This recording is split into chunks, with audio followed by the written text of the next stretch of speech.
Estaba conduciendo, imaginando mi cena de cumpleaños de esta noche con el único invitado siendo mi marido en la calidez de nuestra acogedora cocina, cuando sonó el teléfono. Mi marido me envió un mensaje. Atascado en el trabajo. Feliz 34 cumpleaños. No lo pensé ni un segundo. Giré inmediatamente hacia nuestro restaurante de siempre y me regalé una cena de lujo. Cuando el camarero me trajo la cuenta con una mirada dubitativa, susurró. Su marido está en uno de los reservados. Acaba de pedirle matrimonio a una mujer preciosa. No podía creer lo que oía. Me acerqué, miré por el resquicio de la puerta. Vi a mi marido besando a una mujer. Cuando ella giró la cabeza, sentí una punzada en el pecho al darme cuenta de quién era. Estuve a punto de abrir la puerta de una patada, pero la razón me contuvo. Hice una foto y me marché en silencio con un plan para que se arrepintieran. Pero antes de que yo hiciera nada, el marido de ella me contó su plan, que los hundió en menos de 7 días. Mi nombre es Isabel. Soy oftalmóloga en un hospital de Madrid, y ese día era mi 34 cumpleaños. Mi turno en el hospital terminó antes de lo habitual, y planeaba ir al mercado a comprar ingredientes frescos para cocinar un arroz con bogavante, un plato que a mi marido le encanta. Cuando mi coche estaba a punto de entrar en el aparcamiento del mercado, mi teléfono vibró. Mi marido escribió: Trabajo retrasado. Feliz 34 cumpleaños. Lo leí pero no respondí. Envió otro mensaje explicando que se quedaba haciendo horas extra para gestionar el papeleo de unos clientes mayores que usaban sus planes de pensiones para invertir. Una historia que había oído cientos de veces. Dejé el teléfono en el asiento del copiloto y suspiré. En ese momento, miré las bolsas de la compra vacías en el asiento trasero y me dije: si él no va a cenar conmigo, yo no cocino. No quería estar en una cocina fría, preparando una comida que tendría que sentarme a comer sola, escuchando el tic-tac del reloj y esperando el sonido de un coche aparcando. No, hoy no. Puse el intermitente y giré hacia la entrada de mi restaurante favorito. Un pequeño asador con luces amarillas cálidas, cortinas de color vino tinto y un solomillo que me encantaba. Aunque nadie celebrara mi cumpleaños, me daría un buen capricho, considerándolo un regalo que me hacía a mí misma. Cuando entré, me llevaron a una mesa cerca de la ventana. Todo parecía familiar y seguro. El tintineo de los cubiertos contra los platos, el murmullo de las conversaciones de cada grupo de comensales, el aroma a mantequilla, el olor a carne a la brasa. Todo ello ablandó algo dentro de mí. Pedí mi comida, abrí la carta de vinos y elegí un Rioja joven. Cuando la copa fue colocada frente a mí, la luz reflejándose en el líquido oscuro me hizo pensar involuntariamente. 34 años. ¿Cómo había llegado hasta aquí? Tomé un sorbo, tratando de mantener mis emociones a raya. No quería que mi cumpleaños se convirtiera en una noche triste solo por un mensaje tan frío como el hielo. Pero la vida rara vez nos permite estar en paz por mucho tiempo. Cuando trajeron la cuenta, el camarero, un joven delgado, se acercó a mi mesa. Pero en lugar de dejar la cuenta y ofrecer una sonrisa educada como de costumbre, se inclinó ligeramente, con la voz tan baja que tuve que acercar mi oído hacia él. Su marido está en el reservado número 4. Acaba de pedirle matrimonio a una mujer muy hermosa. Parpadeé. Pensé que había oído mal. Pregunté de nuevo, con la voz temblorosa: ¿qué has dicho? Pero él simplemente repitió la misma frase exacta. Luego se enderezó, con el rostro pálido como si acabara de decir algo que no debía. Dejó la cuenta sobre la mesa y se fue deprisa, dejándome sentada allí como si alguien hubiera pulsado un botón de pausa. Durante varios segundos, mi mente estuvo completamente en blanco. Ni un solo pensamiento, ni una sola emoción clara. Solo el latido de mi corazón dentro del pecho. Agarré el borde de la mesa, me levanté lentamente y caminé directamente hacia el pasillo donde los reservados se alineaban a ambos lados, sin saber que el momento que estaba a punto de presenciar cambiaría toda mi vida. Caminé paso a paso, con la mente envuelta en una espesa niebla. Cada latido se sentía como un golpe pesado contra mi pecho, empujándome hacia adelante mientras, al mismo tiempo, me retenía con un miedo vago y paralizante. Y si todo era real, los reservados del restaurante estaban al final del pasillo. Luces amarillas suaves iluminaban los cuadros enmarcados en las paredes, hermosos pero fríos. Cuanto más me acercaba, más parecía ablandarse el suelo de madera bajo mis pies, como si caminara sobre el agua. El reservado número 4 estaba a la izquierda, una puerta de madera oscura con un pequeño panel de cristal, lo suficientemente grande como para ver el interior si te acercabas mucho. Me detuve frente a ella. Puse una mano sobre mi pecho, tratando de respirar hondo, pero el aire solo llegaba a mi garganta antes de quedarse atascado. Incliné mi cara hacia el cristal, y en esa fracción de segundo, todo el mundo que conocía se derrumbó.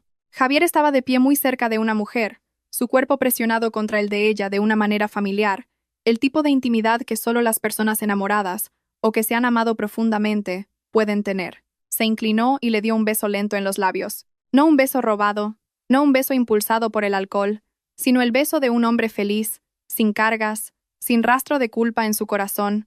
Mi cuerpo se entumeció de la cabeza a los pies. No me atreví a parpadear.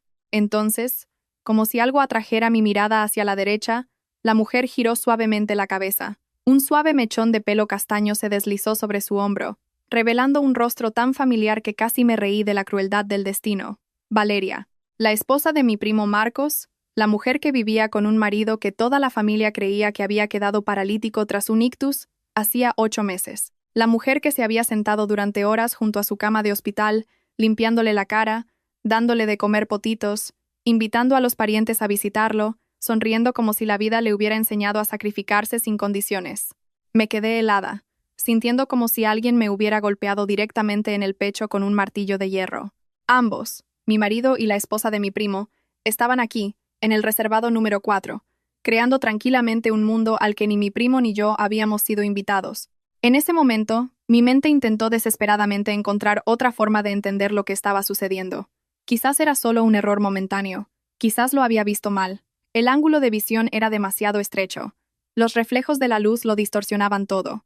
O quizás era algo que aún no entendía del todo. Una parte de mí, la más blanda y débil, se aferraba a cualquier excusa posible para disminuir el dolor que acababa de caer sobre mí. Pero entonces, vi lo que destruyó por completo mis últimos intentos de autoengaño. Una caja de anillo abierta sobre la mesa. La luz de la lámpara colgante de arriba brillaba, reflejándose en el diamante de su interior. Claro, brillante, innegable. Y la razón me dijo fríamente, cruelmente: un error momentáneo no viene con un anillo de compromiso. Levanté mi teléfono. Mi mano temblaba tanto que la pantalla se volvió borrosa por un momento. Tuve que agarrarlo con más fuerza para hacer la foto. Solo una. Acerqué el teléfono al panel de cristal y presioné el obturador. El clic fue muy suave, pero lo oí tan claramente que sentí como si resonara por todo el pasillo. Retiré la mano rápidamente. No abrí la puerta. No monté una escena.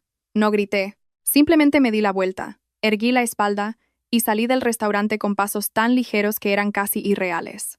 Como si pisar más fuerte hiciera que todas las emociones dentro de mí se hicieran añicos antes de que pudiera escapar de ese lugar.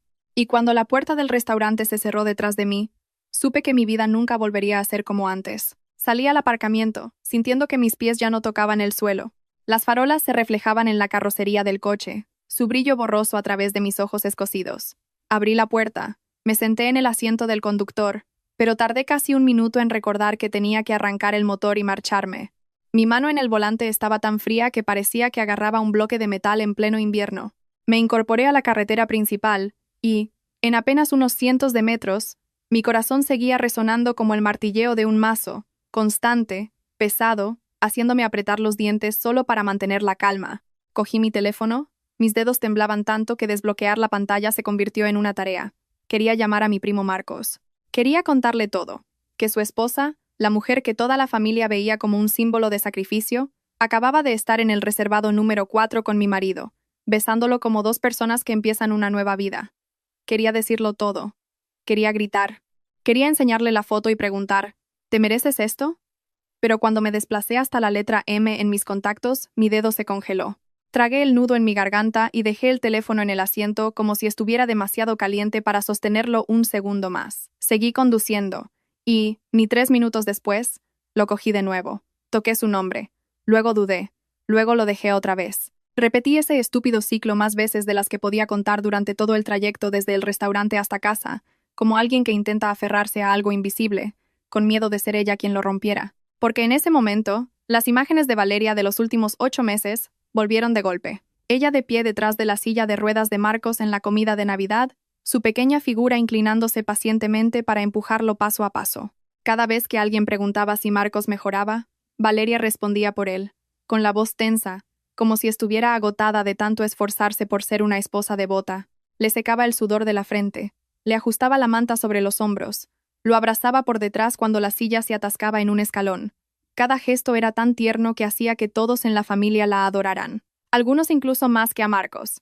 Recuerdo una vez que mi tía dijo: «Valeria es una santa», No todo el mundo tiene la paciencia para cuidar a un marido tan enfermo. Toda la familia asintió. Yo también. Y por eso, cuando intentaba imaginar a Valeria, la mujer que todos respetaban por su abnegación, besando a mi marido en un restaurante de lujo, sentía que la cabeza me daba vueltas. ¿Por qué? Porque tenía miedo de que si hablaba demasiado pronto, podría arruinar algo mucho más grande. Tenía miedo de haber entendido mal, miedo de haber visto mal, miedo de que si se lo contaba a mi primo ahora, destruiría su familia por algo de lo que no estaba 100% segura. Pero más profundo que todos esos miedos era el miedo a ser la mujer que sobrereacciona, la mujer que acusa a otros a la ligera sin pruebas suficientes, la mujer gobernada por la emoción, condenada a vivir una vida de arrepentimiento. No quería ser esa mujer. Y durante los siguientes 5 kilómetros, seguí repitiendo el mismo pensamiento con desesperación. Si hablo ahora, ¿estaré destruyendo algo que aún no entiendo del todo? Llegué a casa sin recordar qué calles había tomado. La casa estaba silenciosa, oscura, solo con el zumbido del aire acondicionado rompiendo el silencio. Me quedé en el salón, con las llaves aún en la mano, el corazón todavía latiendo como pasos frenéticos resonando en un pasillo vacío. Miré la foto de nuestra boda en la pared. Yo sonreía de forma natural en esa foto, y Javier tenía su mano en mi cintura.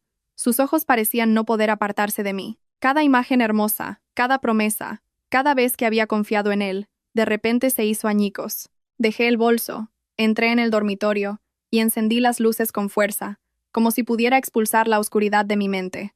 Pero esa noche no lloré. Simplemente me quedé tumbada, con los ojos abiertos, sin dormir, sin parpadear, hasta que la luz de la mañana se filtró por las cortinas, y yo seguía mirando al techo. A la mañana siguiente, no podía permitirme seguir arrastrada por la emoción.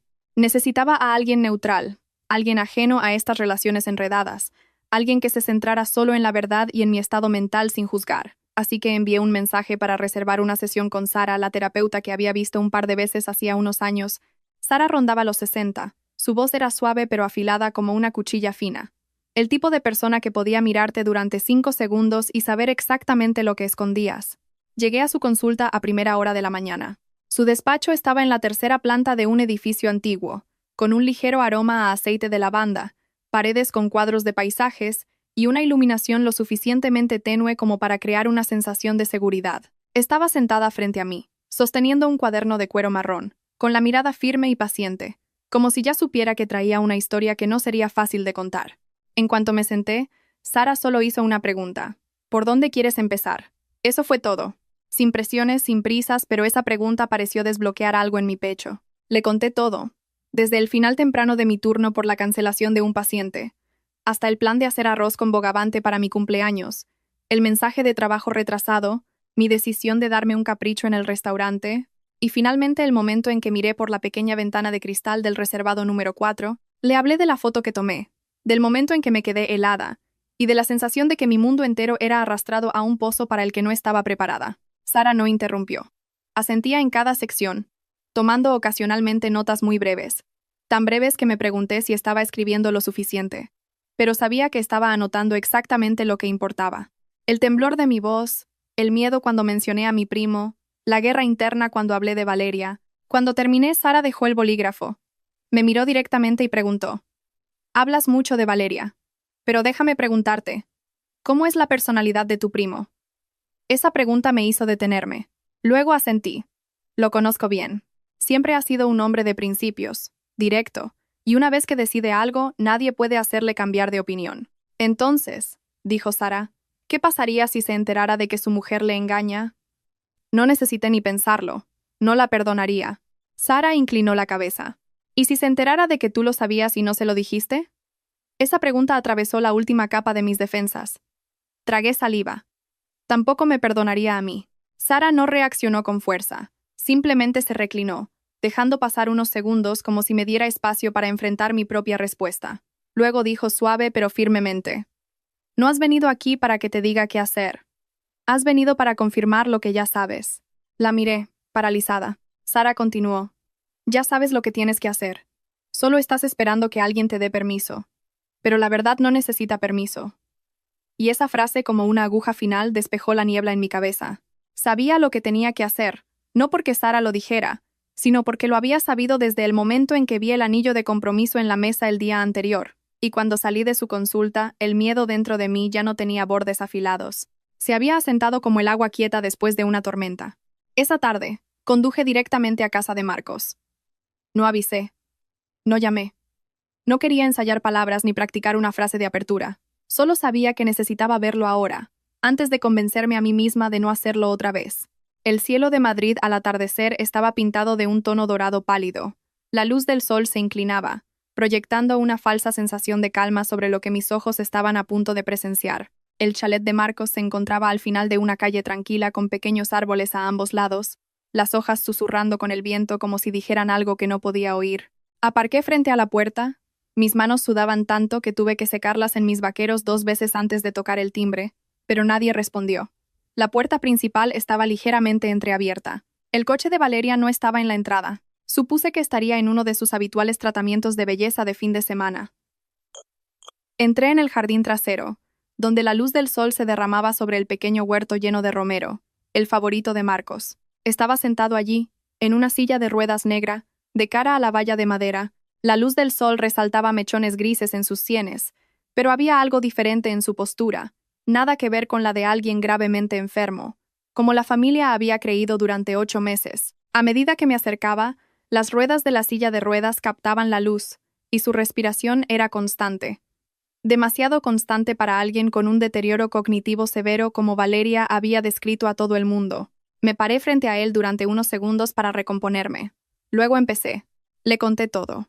Desde el mensaje de cumpleaños hasta la decisión de parar en el restaurante, el momento en que el camarero susurró palabras que cambiaron mi vida, hasta la imagen de Javier besando a Valeria, su mujer, en el reservado número 4, lo conté despacio, con claridad, cada palabra como una pequeña cuchilla cortando mi piel.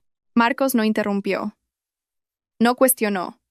No apartó la mirada. Simplemente se quedó allí, con las manos apoyadas pulcramente en su regazo, sus ojos sin vacilar ni un segundo. Lo que más me sorprendió fue que no se enfadó, no se sonrojó, no tembló, no mostró ninguna de las emociones que acompañan a un golpe repentino. Solo silencio. Un silencio tan profundo que los pájaros en el tejado eran más ruidosos que su respiración. Terminé de hablar. Me quedé de pie, esperando. No sabía qué esperaba. Una pregunta, una reacción, cualquier cosa, pero lo que recibí fue algo que no había previsto. Marcos apretó ligeramente las manos en los reposabrazos de su silla de ruedas. Un movimiento pequeño, lento pero seguro. Luego se levantó lentamente, sin temblar, sin tambalearse, sin necesidad de apoyo. Se puso de pie, recto, y se giró para mirarme como cualquier hombre sano en un día normal. Me quedé sin palabras. La garganta se me secó como si hubiera tragado polvo. Me oí susurrar. «¿Puedes ponerte de pie?» Marcos no respondió a esa pregunta. Solo me miró, no con debilidad, no con fatiga, no con ningún signo de deterioro cognitivo, sino con unos ojos tan agudos y lúcidos que me dieron escalofríos. Luego habló, su voz plena, clara, sin rastro de balbuceo o retraso. «Ya lo sé todo». Una frase suficiente para darme cuenta de la verdad que nunca había considerado. Durante los últimos 8 meses, solo una persona en esta familia había sido verdaderamente engañada. Y esa persona era yo.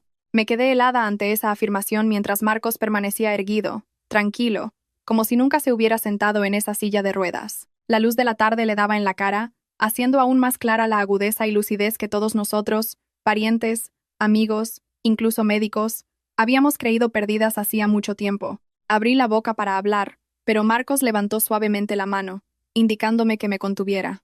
Exhaló como alguien a punto de abrir una puerta que había estado cerrada demasiado tiempo. El ictus que tuve fue leve. Su voz no temblaba, no sonaba amarga, solo llevaba un profundo agotamiento. Y la parálisis fue falsa. Todo mi cuerpo se estremeció. Miré la silla de ruedas detrás de él como si fuera la prueba física de una actuación de la que no me había dado cuenta de que formaba parte. Tuve que agarrarme al banco del jardín para mantenerme firme porque mi mente no podía seguir el ritmo de lo que decía. Marcos me miró con una mezcla de amargura y autodesprecio. ¿Lo has olvidado? Antes de que mi padre me obligara a entrar en el negocio familiar, estudié arte dramático. Era verdad. Había estudiado en una prestigiosa escuela de teatro durante unos años. Solía hablar de ello como un recuerdo divertido, sin imaginar que un día usaría esas habilidades en una tragedia de su propia vida. Lo miré, atónita. Marcos continuó. Noté algo extraño en Valeria un mes antes de mi ictus. Su voz era firme, pero sus ojos se oscurecieron. Empezó a salir más, a susurrar por teléfono, a cambiar la contraseña de su móvil y sobre todo, la forma en que me miraba. Ya no era la mirada de una esposa. Cuando me hospitalizaron por ese ictus leve, dijo, me di cuenta de que era mi oportunidad. Una oportunidad para descubrir quién era realmente. Un escalofrío recorrió mi espina dorsal. Valeria, la mujer que interpretaba el papel de esposa perfecta frente a toda nuestra familia, había sido superada en su propio juego por su marido, y de una forma más hábil de lo que ella jamás imaginó. Lo fingí todo.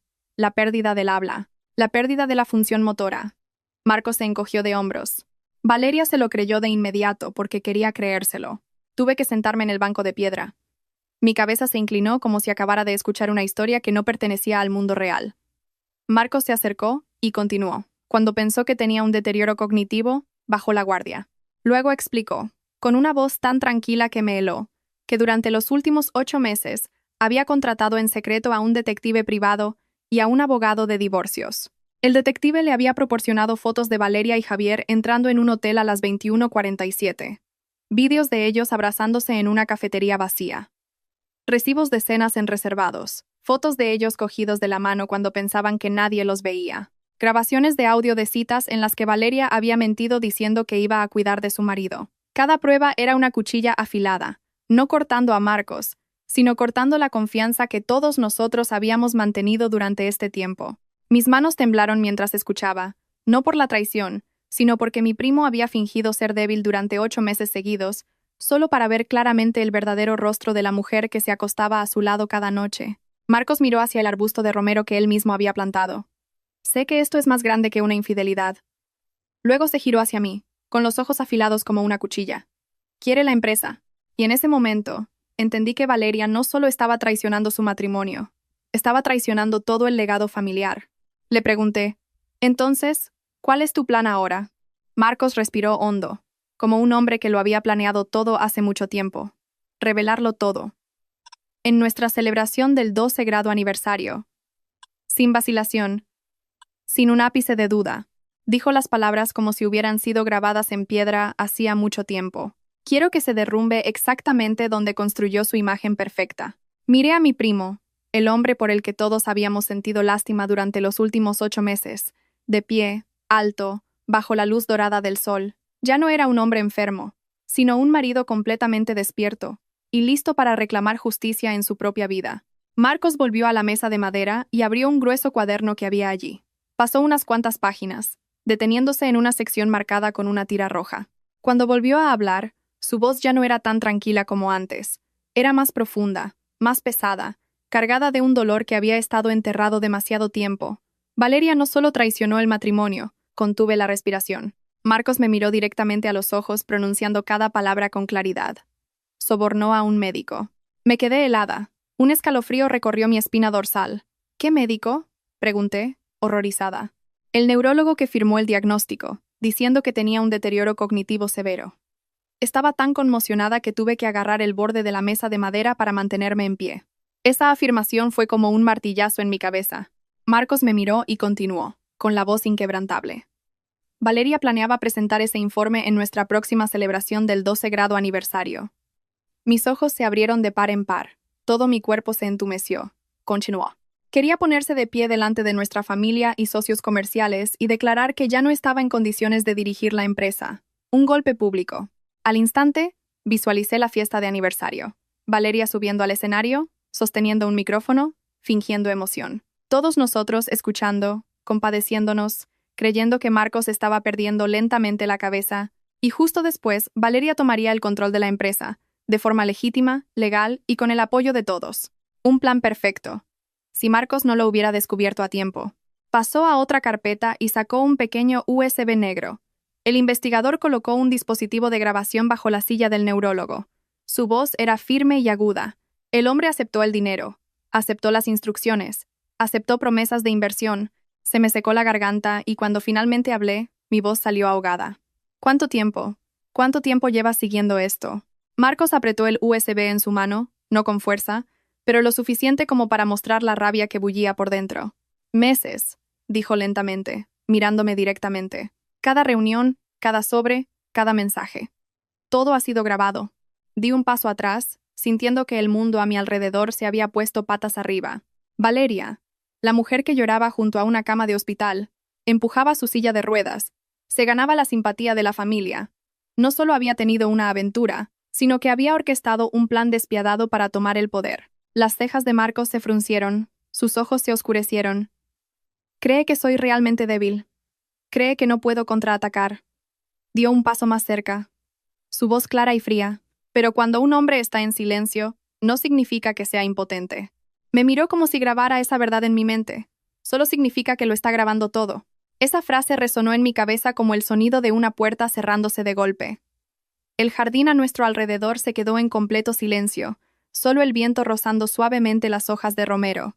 Marcos estaba allí, no como un paciente en recuperación, sino como un hombre que se había preparado durante mucho tiempo para una batalla legal, de voluntad y de estrategia. Miré a mi primo, y por primera vez en años, vi la fuerza y la agudeza que siempre había ocultado detrás de un exterior sereno.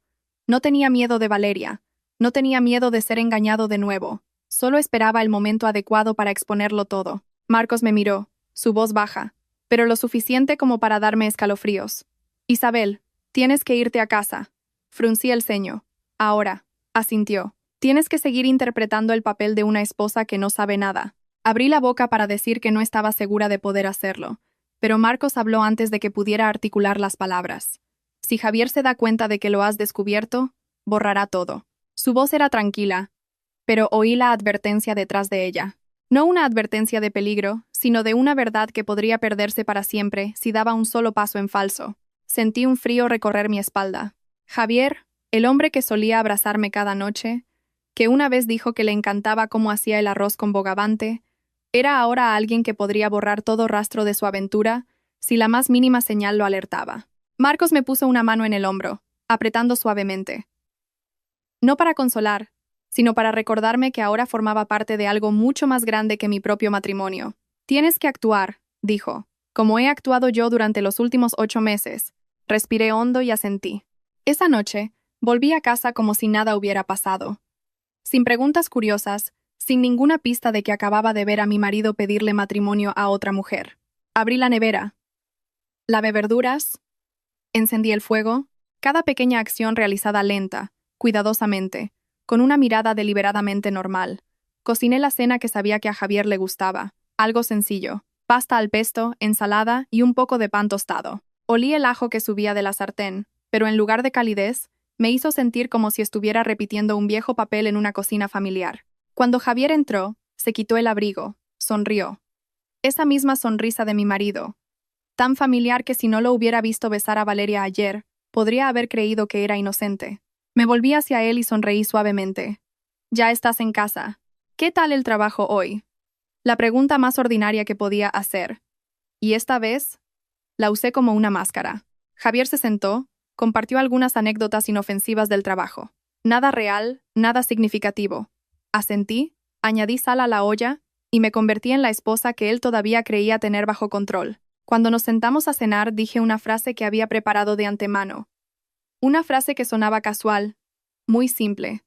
El primo Marcos celebra su 12 grado aniversario este fin de semana.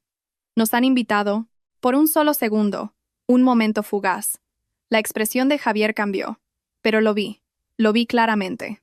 La mano que sostenía su tenedor de acero inoxidable de repente lo dejó caer sobre la mesa. Un clang metálico resonó en la silenciosa cocina. Javier se agachó rápidamente para recogerlo, murmurando: «Es que estaba pensando en el trabajo. No es nada», pero vi el destello de pánico en sus ojos. Un breve destello, lo suficiente para saber que Marcos tenía razón. Todo mi cuerpo se relajó, no por debilidad, sino porque acababa de ver lo más importante de esa noche. Él no sabía que yo sabía, y no tenía ni idea de que yo podía estar tan tranquila. Terminé esa cena como si nada inusual hubiera sucedido. Fregué los platos, limpié la mesa, puse el lavavajillas, mientras Javier se duchaba como siempre. Todo se desarrolló tan pacíficamente que si alguien hubiera estado mirando desde fuera, habría pensado que éramos un matrimonio perfectamente tranquilo e impecable. Pero dentro de mí un plan estaba creciendo, un plan del que nunca imaginé que formaría parte. Esa noche, dormí en la misma cama con el hombre que me había traicionado.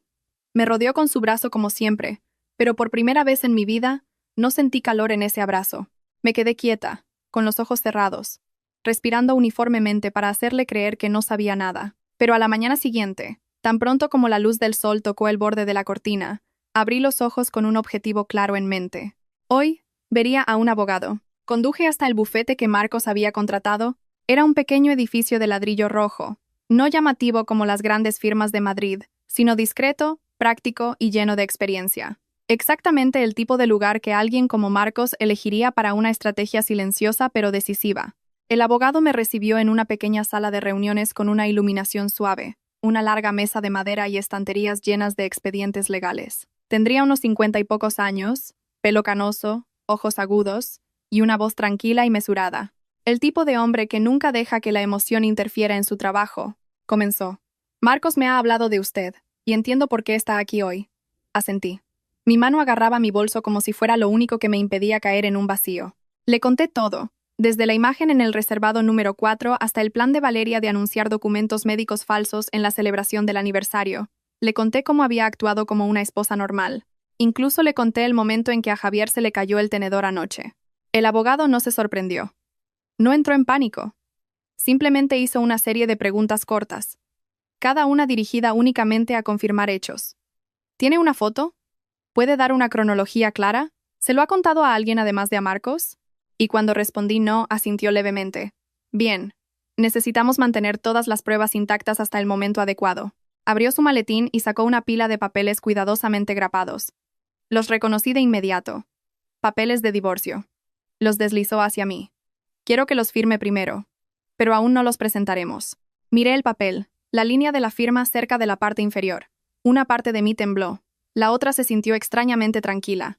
Si los presentamos ahora, continuó el abogado, Javier se pondrá en alerta y borrará todo rastro de Valeria.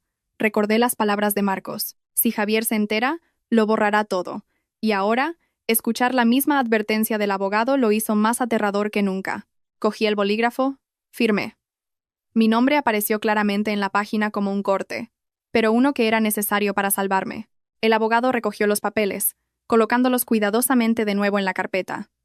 Me miró directamente, su voz firme y lenta. Todo debe suceder en el momento adecuado. Pregunté cuándo. Respondió sin dudarlo. Cuando Marcos revele la verdad en la fiesta de aniversario. Ahí es cuando Javier será más débil. Cuando su cómplice caiga públicamente. Inhalé profundamente. Dentro de mí había dolor, pero al mismo tiempo una extraña clase de fuerza que surgía. No la fuerza de la rabia, sino de la claridad. Me levanté y le di la mano. Y al salir del bufete, sentí como si acabara de entrar en una pieza musical donde el tempo había comenzado a crecer. Todo debe suceder en el momento adecuado. Esa frase se repitió en mi cabeza mientras conducía a casa, y de nuevo mientras estaba de pie frente al espejo eligiendo un vestido, no demasiado llamativo, no demasiado brillante, lo justo para parecer una esposa que asiste a una fiesta con su marido, completamente inconsciente de que su matrimonio se había podrido por dentro. Y entonces llegó el fin de semana. Esa noche, la celebración del 12 grado aniversario de Marcos y Valeria, una noche que Valeria creía que sería su victoria. La fiesta se celebró en el salón de banquetes de un hotel de lujo en el centro de Madrid. En el momento en que Javier y yo entramos, sentí el ambiente cálido, las conversaciones animadas. Luces doradas se extendían por la sala. Casi todos estaban presentes. Ambas partes de la familia, los principales accionistas, algunos socios comerciales de toda la vida de la empresa de Marcos, gente con una influencia significativa si se producía un cambio de liderazgo. Entré con Javier, pero mantuve la distancia justa, lo suficientemente cerca para que todos vieran que éramos marido y mujer, pero no tanto como para sentirme asfixiada por su engaño. Su rostro permaneció tranquilo, pero noté que su mano temblaba ligeramente al estrechar la mano de los invitados conocidos. Tenía miedo, y yo lo sabía. Al frente del salón, Valeria estaba de pie junto a una mesa cubierta con un mantel blanco decorada con álbumes de fotos y ramos de flores frescas. Llevaba un largo vestido de color champán, el pelo rizado y el maquillaje impecable, el tipo de perfección que se podía ver desde el otro lado de la sala. Una mujer que creía que esta noche se convertiría en la esposa que se hace cargo de la empresa. Tan pronto como Valeria nos vio, saludó con naturalidad y sonrió demasiado brillantemente. El tipo de sonrisa ensayada bajo los focos. Nadie sabía que había estado con mi marido en el reservado número 4, no hacía mucho. Nadie excepto yo y Marcos. Entonces, mientras los invitados se acomodaban en sus asientos, el micrófono zumbó. Valeria subió al escenario. Su voz era suave, temblando lo justo, como si apenas contuviera las lágrimas de emoción. Gracias a todos por estar aquí en este día tan especial. 12 años, hizo una pausa. Con la mano en el corazón, es un largo viaje de amor, de paciencia y de sacrificio. Quise reír, pero me quedé quieta. Tenía que actuar, y actué bien. Valeria continuó, comenzando a hablar de su amor duradero. Cómo Marcos siempre había sido su ancla. Su voz se quebró, ligeramente temblorosa, cada línea como una escena de un guión memorizado. Luego puso la mano en el micrófono. Bajó la voz como si estuviera a punto de revelar algo desgarrador. Pero hay algo que nunca he hecho público. Toda la sala guardó silencio.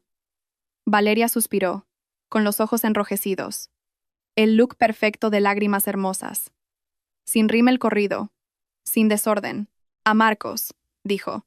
Su neurólogo le ha diagnosticado un deterioro cognitivo severo. Una oleada de murmullos recorrió la mesa de la familia. Vi a algunos parientes llevarse las manos a la boca, atónitos. Valeria se secó una lágrima inexistente. Ya no puede dirigir la empresa como antes. Se le olvidan las cosas. Ya no tiene la claridad suficiente para tomar grandes decisiones. Su voz se quebró. He intentado proteger su dignidad todo este tiempo. Una tía se levantó, con la voz temblorosa. Valeria, eres increíble. Eres una esposa maravillosa. Marcos tiene suerte de tenerte. Otra voz desde la mesa de los accionistas. Si Marcos realmente ya no puede liderar, quizás Valeria debería tomar el relevo. Todo se desarrolló exactamente como Valeria lo había planeado, exactamente como el informe falso había sido diseñado para afectar a la gente, exactamente como una partida de ajedrez que ella creía haber ganado ya. Miré a Javier. Había un destello de emoción en su rostro, muy débil, pero lo vi, porque si Valeria tenía éxito, él obtendría una parte de la empresa de Marcos. Volví a mirar al escenario. Valeria estaba de pie bajo la luz dorada, serena, segura, como una mujer a punto de asumir el poder que había comprado con todos los trucos imaginables. Y lo más irónico era que toda la sala la creía, total y completamente, como si Valeria fuera la heroína que surge de una tragedia familiar para proteger a su marido y salvar la empresa del colapso. Pero lo que Valeria no sabía era que el protagonista de esta noche no era ella. Era el hombre al que ella había creído incapaz de valerse por sí mismo. Valeria se llevó una mano al pecho, inclinando la cabeza como si no pudiera soportar el dolor que la condición de su marido le había causado. La sala seguía murmurando. Muchos invitados se secaban los ojos con pañuelos. Algunos accionistas susurraban sobre la necesidad de un líder de reemplazo, y Valeria parecía la más adecuada. Este era el momento exacto que Valeria quería, el momento en que tomaría todo el poder. Acercó el micrófono, la voz temblorosa, perfecta para el guión, pero intentaré. No llegó a terminar. Un sonido vino de detrás del escenario, una silla deslizándose, una respiración profunda, luego una voz grave y firme que no necesitaba un micrófono para oírse en toda la sala. «Basta, Valeria». Valeria se congeló. La sala se giró y Marcos se puso de pie, sin apoyo, sin piernas temblorosas, sin ayuda. Se levantó del asiento de la primera fila, el que Valeria había dispuesto para que pareciera un marido discapacitado que necesitaba cuidados. El silencio en la sala fue tan profundo que oía a alguien dejar caer una cuchara de sopa en su plato. Valeria retrocedió 2 pasos, con los ojos desorbitados, la boca abierta pero sin emitir sonido. Finalmente, jadeó. «¿Tú? ¿Desde cuándo estás de pie?» Marcos no respondió, no la miró, no necesitaba su reacción. Simplemente sacó un pequeño mando a distancia negro de su bolsillo, algo que había preparado durante 8 largos meses, y pulsó un botón. Al instante, las luces se atenuaron, y la gran pantalla detrás del escenario se iluminó. Y en ese momento, todo lo que Valeria había construido durante meses se derrumbó. Primero, una foto de Valeria abrazando a Javier fuera de un hotel con la fecha y la hora claramente visibles. Luego, imágenes de la cámara de seguridad de ellos caminando del brazo por el aparcamiento. Luego, imágenes de ellos sentados muy juntos en una cafetería tranquila, cogidos de la mano.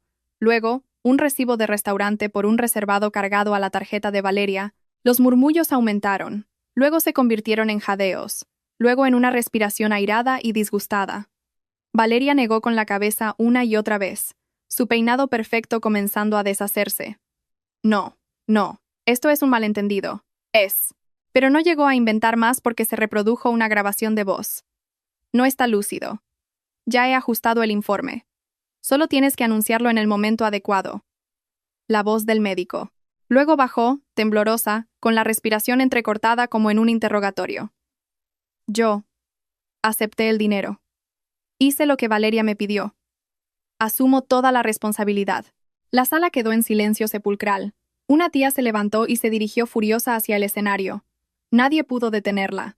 Cogió una copa de vino y arrojó su contenido a la cara de Valeria. Mentirosa. Traidora. Valeria se agitó. El vino tinto manchando su vestido color champán, goteando sobre el caro maquillaje que había pasado toda la tarde aplicándose.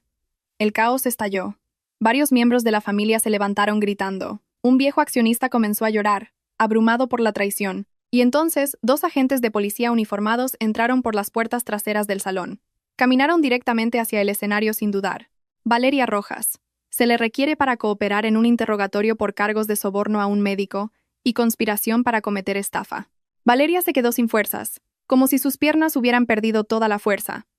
Fue esposada delante de toda su familia, socios comerciales y amigos, gente cuya admiración había pasado años construyendo. Se giró, buscando a Javier, su cómplice. Pero Javier se había ido. Miré a mi alrededor. El asiento donde había estado sentado estaba vacío, sin abrigo, sin copa de vino, sin disculpas. Se había escabullido en algún momento, y yo había estado sentada a una mesa de distancia, y sin embargo nunca me di cuenta. Valeria fue escoltada fuera entre sollozos, gritos y pasos caóticos, y Marcos se quedó allí, erguido, todavía sosteniendo el pequeño mando a distancia, como un hombre que acababa de representar el acto final de una obra de 8 meses de duración. Conduje a casa inmediatamente después, y cuando abrí la puerta y entré, no dije una palabra. Javier todavía estaba sentado en el sofá, temblando. Sus manos se aferraban la una a la otra como si intentara aferrarse al último ápice de control. Su rostro estaba pálido, los ojos llenos de pánico. Probablemente se había escabullido de la fiesta en el momento en que vio a Valeria esposada. No me acerqué a él. Simplemente coloqué los papeles de divorcio firmados sobre la mesa de cristal frente a él. El papel aterrizó con un pequeño pero agudo clac que lo sobresaltó. Se puso de pie de un salto, con la voz ronca. Isabel, por favor, no hagas esto. Puedo explicarlo. Lo miré directamente a los ojos por última vez, y dije lentamente: no vuelvas a decir mi nombre. Sin gritos, sin llanto, sin temblores. Ya había superado el dolor. Me di la vuelta, abrí el armario y saqué la maleta grande que había preparado en secreto días atrás. El sonido de sus ruedas rodando por el parqué resonó como el toque de difuntos de nuestro matrimonio. Javier se abalanzó para agarrar mi mano, pero me aparté de inmediato. No necesité fuerza, solo resolución. Crucé el umbral, sin mirar atrás, sin decir una palabra más. La puerta de madera se cerró firmemente detrás de mí, sellando la vida que una vez tuve. Una vez fuera, llamé a Lucía, mi mejor amiga de la residencia. Todo lo que tuve que decir fue: Lucía, voy para allá. Y ella respondió: la puerta está abierta. Ven. Conduje a través de la noche de Madrid directamente a casa de Lucía. Abrió la puerta tan pronto como subí mi maleta por los escalones. No dije nada. Ella no preguntó nada. Solo me abrazó con fuerza. El abrazo de alguien que me había visto intentarlo durante demasiado tiempo. Esa noche, dormí en el sofá de Lucía. La primera vez en años que no dormía junto a alguien que me había traicionado. 3 días después, Marcos llamó y me dijo que Valeria lo había confesado todo, incluido el papel de Javier. Escuché en silencio, mi mente hundiéndose en un lago quieto y cristalino. 2 días después de eso, recibí una llamada de la señora Carmen, mi vecina mayor, del tipo que siempre escucha la radio a las 5 de la mañana y sabe todo lo que pasa en el barrio. Su voz temblaba, pero era clara. Isabel, no estás en casa, ¿verdad? Esta mañana la policía ha venido a tu puerta. Tenían una especie de papeles. Parecía una orden para Javier.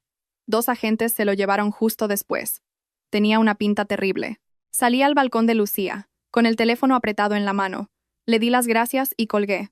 No cayeron lágrimas. Solo me quedé allí, mirando el cielo gris de Madrid, pensando en la ciudad a la que estaba a punto de mudarme, y por primera vez en meses, sentí que todo mi cuerpo se aligeraba, como si acabara de cruzar una puerta mucho más ancha de lo que jamás había imaginado.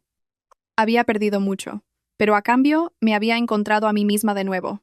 3 meses después de salir de esa casa, entré en el juzgado de divorcios con una mentalidad completamente diferente a la de la mayoría de las mujeres que vienen aquí. No desesperada, no rota, solo lista para cerrar un capítulo que hacía tiempo que se me había quedado pequeño. La vista fue más corta de lo que esperaba. Javier apareció con un mono de prisión naranja, esposado a la cintura. Lo miré una vez, no con reproche, no con amargura, sino para recordarme que el hombre frente a mí ya no tenía nada que ver con mi vida. El juez leyó el veredicto con claridad. Divorcio concedido. Bienes a repartir según la ley. 50/50. Nadie ganó. Nadie perdió. Solo una verdad finalmente registrada en los archivos judiciales. Firmé mi nombre, sintiendo que acababa de poner el punto final a un capítulo que nunca volvería a leer. 2 semanas después, empaqué mis cosas, me despedí de Lucía con un fuerte abrazo antes de irme. Conduje hacia el norte, a Barcelona, en una mañana fría, con nubes grises colgando bajas como si estuvieran a punto de llover. Pero esta vez el cielo ya no se sentía pesado. Simplemente se sentía abierto, como si estuviera haciendo espacio para un nuevo comienzo. En mi primer día en el Hospital Clínic de Barcelona, asumí el puesto de jefa de oftalmología. Me paré en mi nuevo despacho, con la mano apoyada en un escritorio de madera pulida, mirando la silueta de la ciudad en la distancia. Una rara paz se apoderó de mí. Había perdido un matrimonio, pero había recuperado mi vida. 6 meses después, se publicó la noticia final sobre el caso, el último signo de puntuación de todo aquello. Valeria fue sentenciada a 6 años de prisión por sobornar a un médico, falsificar documentos médicos e intentar malversar activos. Se le ordenó pagar 268.000 euros en restitución a Marcos, cubriendo todo el dinero gastado en habitaciones de hotel, citas, un Rolex y el soborno al médico. Al médico sobornado se le revocó permanentemente la licencia y fue sentenciado a 3 años de prisión. Javier recibió una sentencia de 3 años tras confesar su papel como cómplice. Leí el artículo en mi teléfono mientras estaba sentada en mi apartamento de Barcelona con vistas al mar. La luz del atardecer se reflejaba en el té caliente sobre la mesa. Dejé el teléfono, me recliné en el sofá y respiré hondo. No más ira, no más preguntas de por qué, no más peso sobre mis hombros. Solo una verdad tranquila. Había sobrevivido, y estaba viviendo mejor que nunca. Si todavía estás escuchando esto, gracias por dedicar tu tiempo a la historia de una mujer que una vez pensó que tenía que aguantarlo todo para mantener un hogar. Pero la verdad es que nadie merece quedarse en un lugar donde el amor y el respeto ya no existen. Si esta historia te ha conmovido o si quieres escuchar más viajes como este, puedes dar me gusta, suscribirte y activar las notificaciones. ¿Quién sabe? Tal vez la próxima historia sea exactamente lo que necesitas para dar tu siguiente paso.